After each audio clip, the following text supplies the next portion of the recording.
اعوذ باللہ من الشیطان الرجیم بسم اللہ الرحمن الرحیم یا ایہا الناس اعبدوا ربکم الذی خلقکم والذین من قبلکم لعلکم تتقون الذی جعل لکم الارض فراشا والسماء بناء وانزل من السماء ماء فاخرج به من الثمرات رزقا لکم فلا تجعلوا للہ اندادا وانتم تعلمون صدق اللہ۔ معزز سامعین، قرآن کریم کی پہلے دو رکوعوں میں انسانوں کو 3 گروہوں کے اندر تقسیم کیا گیا۔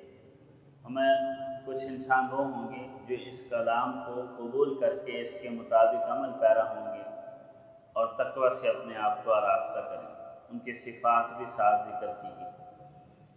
دوسرا گروہ وہ ہوگا جو کھلم کھلا اس کی مخالفت کرے گا، انکار کرے گا، سمجھانے کے باوجود بھی نہیں مانے گا، اور تیسرا گروہ منافقین کا تھا۔ اب قرآن کریم چونکہ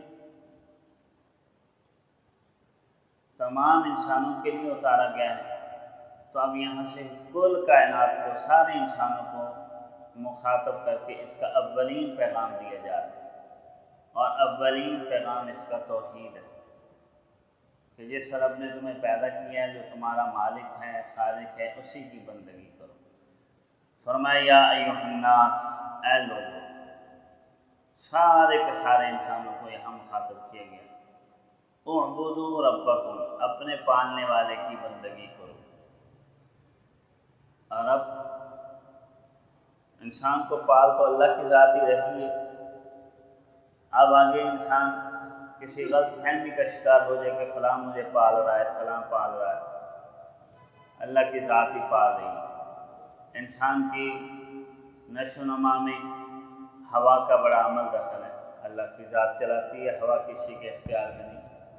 غذا کا عمل دخل ہے، غذا کے اسباب انسان اختیار کر سکتا ہے، اس کو وجود اللہ کی ذات عطا کرتا ہے۔ پانی کی ضرورت ہے انسان کو، اپنی نشو و نما میں پانی اللہ کی ذات پیدا کرتی ہے اور اس کا انتظام اللہ کی ذات کر رہی ہے۔ تو پال تو اللہ کی ذات ہی رہی ہے، اب انسان غلط فہمی کا شکار ہے۔ تو اس وجہ سے اللہ تعالیٰ فرما رہے ہیں اے لوگو اعبدوا ربکم، عبادت کرو، بندگی کرو اپنے پروردگار کی، الذی خلقکم، جس نے تمہیں پیدا کیا۔ تو صرف وہ تمہیں پال نہیں رہا، وہ تمہارا خالق بھی ہے، پیدا بھی کیے۔ اور یہ بات یہاں یہ بھی سمجھائی گئی ہے کہ انسان کا خلق ہوا ہے، نیست سے ہست ہوا ہے، عدم سے اس کو وجود عطا کیا گیا ہے۔ یہ نہیں کہ پہلے کوئی اس کا مادہ تیار ہوا تھا، اس میں اس کی شکل و صورت کو تبدیل کر کے اس کی حیت بنا دی گئی، نہیں، ہمارا کچھ بھی نہیں تھا۔ سورہ دہر کے اندر ہے هل اتى على الانسان لم حین من الدہر لم یکن شیئا مذکورا، کہ انسان کے اوپر ایک ایسا وقت گزرا ہے کہ اس وقت میں یہ کوئی قابل ذکر چیز نہیں تھا، اس کا تذکرہ ہی نہیں تھا۔ اللہ نے اس کو وجود دیا تو اس کا تذکرہ شروع ہو۔ تو ہست سے، نیست سے اس کو وجود عطا کیا گیا۔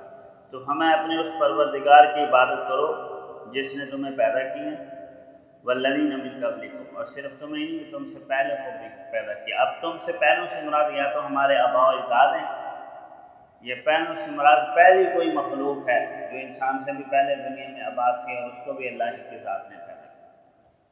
اور انسانوں کو یہ سمجھایا جا رہا ہے کہ خالقیت کی صفت اللہ رب العزت کے اندر ہی پائی جا رہی ہے، چاہے اب کی مخلوق ہو یا اب سے پہلے کی، اب کی نسلیں ہوں یا گزشتہ نسلیں ہوں، سب کا خالق اللہ رب العزت۔ اور فرمایا اس کا تمہیں ثمرہ یہ ملے گا لعلکم تتقون، تم متقی بن جاؤ۔ تقوی کا راستہ بغیر توحید کے انسان نہیں طے کر سکتا۔ ہمیں تمہیں بندگی کرنی پڑے گی اپنے ہی پروردگار کی، جس نے تمہیں پیدا کیا، تمہارا خالق ہے، مالک ہے، اور تم سے پہلی نسلوں کو، تمہارے آباء و اجداد کو، تم سے پہلی مخلوقات کو بھی اسی ہستی نے ہی پیدا کیا۔ تو جب بندگی کرو گے تو متقی بنو گے۔